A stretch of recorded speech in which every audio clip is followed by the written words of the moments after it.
How many of us could walk away from everything, home, comfort, the people who love us, and sit motionless beneath a single tree in the forest, eating nothing, speaking to no one, searching only for the truth?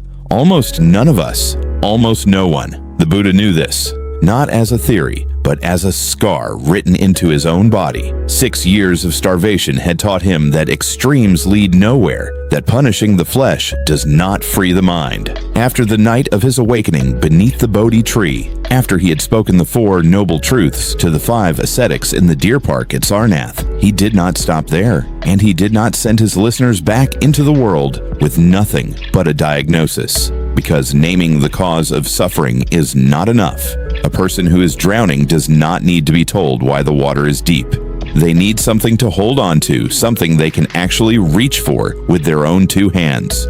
People need a path they can walk while still living their ordinary lives, not the path of a hermit vanishing into a distant mountain range, but the path of a musician standing at the edge of collapse, a fisherman lying awake at midnight, a man shunned by the very community he once called home, a child who does not yet understand the true weight of a small lie told in play. That path has a name, the Noble Eightfold Path. 8 qualities of mind and action, not steps to be climbed one after another, but 8 spokes of a single wheel turning together. And the best way to understand it is not through dry definitions or a list to memorize, but through the pain, the despair, and the quiet, unglamorous moment of rescue that 4 very real people once lived through. People whose names have survived for over 2,500 years for exactly one reason, because their struggles could just as easily be ours. Picture Sona before he ever wore the ochre robe, a young man from a wealthy merchant family, raised in rooms filled with silk and lamplight, his fingers trained since childhood on the strings of a Vina until the instrument felt like an extension of his own hand. He had never known real failure. Whatever he set his mind to, he mastered. And that habit of mastering things followed him even when he left the household life behind to become a monk. When Sona took up the robe, he carried that same fierce, unbending confidence with him, the quiet belief that if he simply pushed harder than every other monk around him, if he simply wanted it more, awakening would arrive faster, the way skill on the Vina had always arrived faster for him than for anyone else. So he pushed. He walked the meditation paths for hours on end until the soles of his feet split open, leaving dark red streaks behind on the packed earth, streaks that other monks passing by would notice and look away from, unable to bear the sight of a man doing this to himself. He denied himself sleep night after night until his eyes sank into deep shadow and his hands trembled faintly even in the simple act of pressing his palms together to bow. He ate only what was barely enough to keep him upright. And still, nothing came. No breakthrough, no stillness, only exhaustion layered on top of exhaustion. Each night, long after the rest of the community had gone quiet, Sona sat alone in the dark, jaw clenched so tightly it ached, tormenting himself with the same question circling endlessly through his mind. Why has everyone else reached it, and not me? What is wrong with me that I try harder than all of them and still fall short? Then came a night when he had no tears left to cry, when the ache in his body had gone numb, and the ache in his mind had grown louder than anything else. And in that emptiness, he whispered to himself something he had never once dared to think before. Perhaps he should simply give up, go home, take up the family fortune again, spend it on charitable works, live a quiet, unremarkable life. Anything to escape this endless, grinding self-punishment that was getting him nowhere at all. The Buddha, whose compassion was precise enough that it sometimes felt like a second sight, sensed the despair quietly eating away at his student long before Sona ever spoke a word of it aloud. He came to find him in the half-light of that evening and sat down beside him on the bare ground. No scolding waiting in his expression. No prepared lecture. Only a question soft as breath and strange enough in its ordinariness to cut straight through Sona's exhaustion. Sona, before you came here, you played the Vina well, didn't you? Sona lifted his head, startled out of his spiral of self-blame, his eyes red-rimmed and swollen. I did, Blessed One. Very well. Once. When the string of a Vina is pulled too tight, does it sound sweet? No, Sona said, almost without thinking, the memory returning instantly. It's harsh, thin and harsh, and if you leave it that tight, it can snap without warning. And when the string is left too loose, also not sweet, the sound goes dull. It doesn't carry, no matter how hard you pluck it. Sona went very still. It was such a simple exchange, the kind of question a teacher might ask a beginner.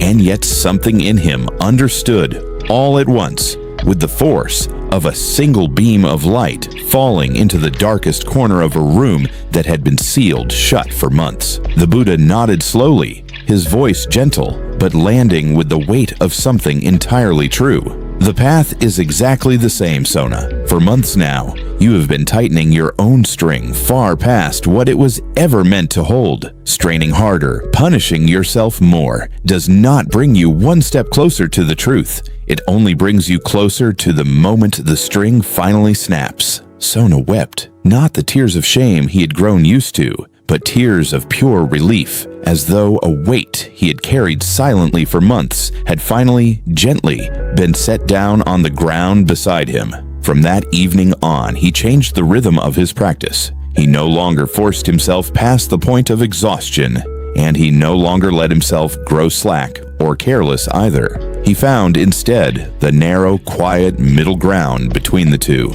And it was that very balance, that careful tuning, which carried him at last to the very thing he had once believed was permanently out of his reach.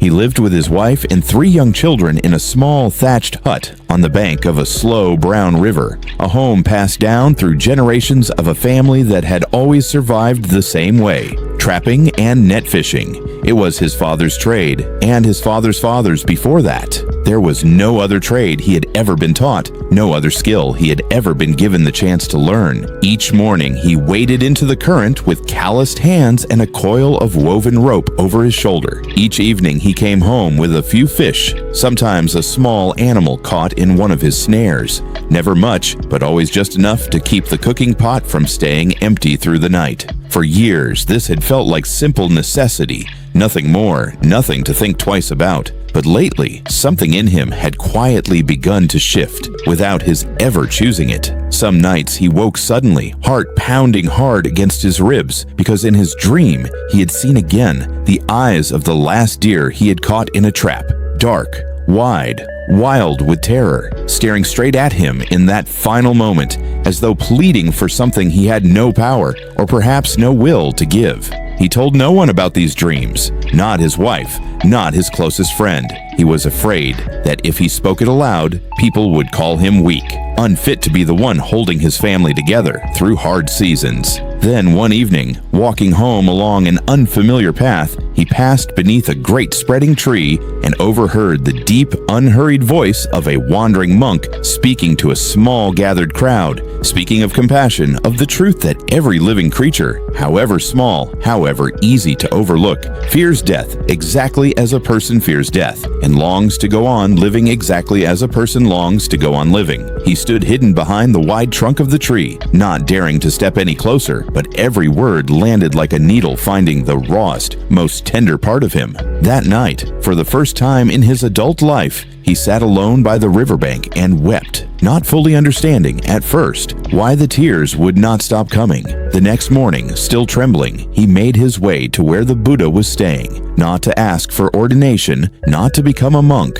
but simply to confess something that had been sitting like a stone in his chest for years. His voice broke as he spoke. "Blessed One, I take life to survive. I have heard it said that a man of my trade has no path to freedom, no path to peace. But I have a wife and 3 children who depend entirely on what I bring home each evening. Tell me, what am I to do?" The Buddha offered no condemnation, no list of rules recited from memory. He looked into the hunter's brimming eyes for a long moment, and then asked very quietly, almost tenderly, "When you return home each evening, after the day's work is done, is your heart at peace?"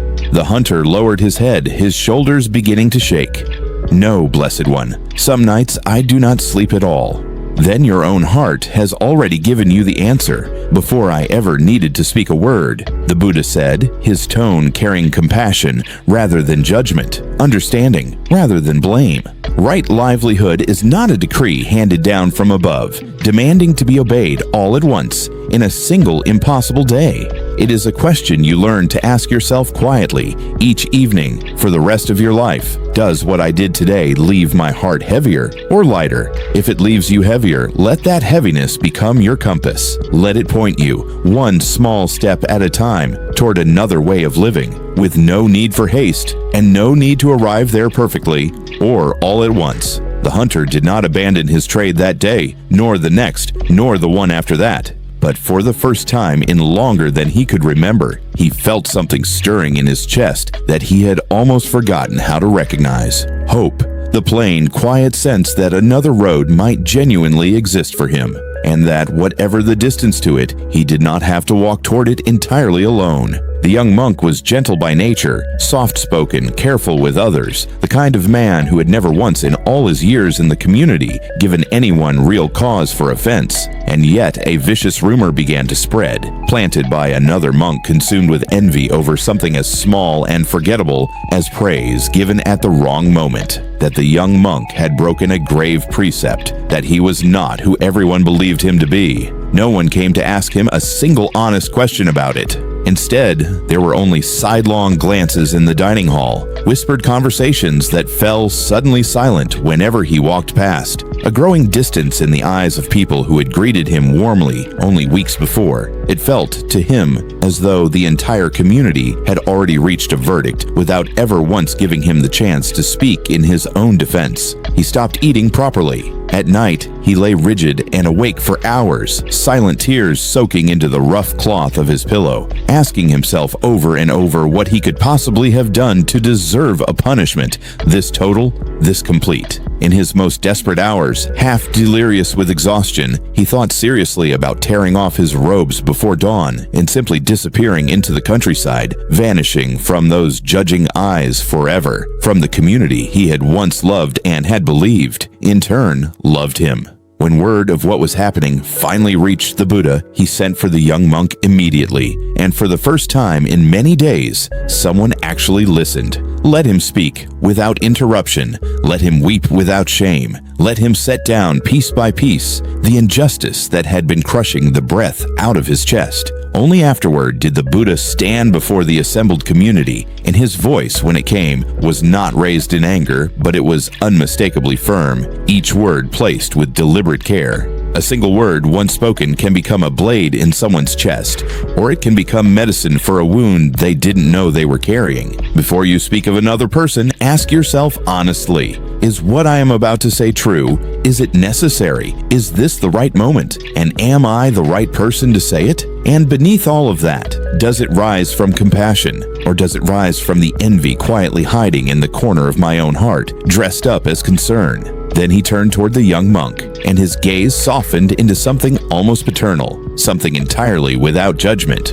A rumor is only a cloud passing across the face of the moon for a moment. It looks, for that moment, as though the moon has been swallowed whole, as though the light is gone for good. But the cloud always dissolves in the end, and the moon is still exactly where it has always been, shining exactly as brightly as before. Do not let a stranger's passing cloud decide, on your behalf, who you actually are. For the first time in what felt like a very long while, the young monk let out a breath he had not realized he was holding since the rumor first began. He lifted his head slowly, and in his eyes, something like light was beginning cautiously to return.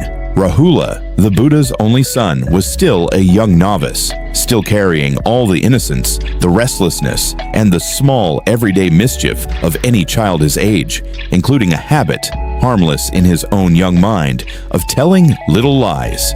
Nothing cruel or calculated, just small, convenient untruths told to dodge an unwanted chore, or to tease a friend, or to make an ordinary afternoon a little more interesting than it actually was. One day, the Buddha returned to the monastery after a long journey on foot. his feet gray with the dust of the road. Rahula glowing with the simple, uncomplicated joy of seeing his father again after so many weeks apart, ran ahead of everyone else to fetch a basin of clean water, knelt down without being asked, and began washing his father's tired feet, his favorite task of the entire day. One of the rare, quiet moments he had his father entirely to himself, undistracted by the crowds of monks and travelers who usually surrounded him. When the washing was finished, the Buddha looked down into the basin, its water now clouded and gray with road dust, and asked, his tone calm, almost conversational, "Rahula, could you drink this water now, the way it is?" The boy shook his head immediately, a little puzzled that his father would even ask something so obvious. "No, Blessed One, it's dirty now. No one could drink that?" The Buddha nodded slowly, poured the clouded water out onto the bare earth, and then, without a word of explanation, turned the empty basin completely upside down in front of his son. His eyes, when he looked up again, held no anger at all, only a seriousness so complete that it made the boy's small heart begin to beat faster and stilled his voice before he could even think to ask why. A mind that tells small lies, Rahula, even lies told only in play, becomes exactly like this water. It is no longer clean enough to hold anything of real worth inside it. And a person who has stopped feeling any shame at all when they lie becomes like this basin, turned over on the ground. No matter how much goodness someone tries afterward to pour into them, there is simply no space left open to receive it. Rahula's eyes stung sharply, though not from fear. It was the first time in his short life he had ever truly felt he had disappointed his father, and the feeling was heavier than anything he had expected. But then, gently, the Buddha lowered himself down until he was sitting exactly level with his son's eyes, and his voice turned warm again, unmistakably kind, one hand coming to rest softly on the small boy's shoulder. "Rahula, listen to me.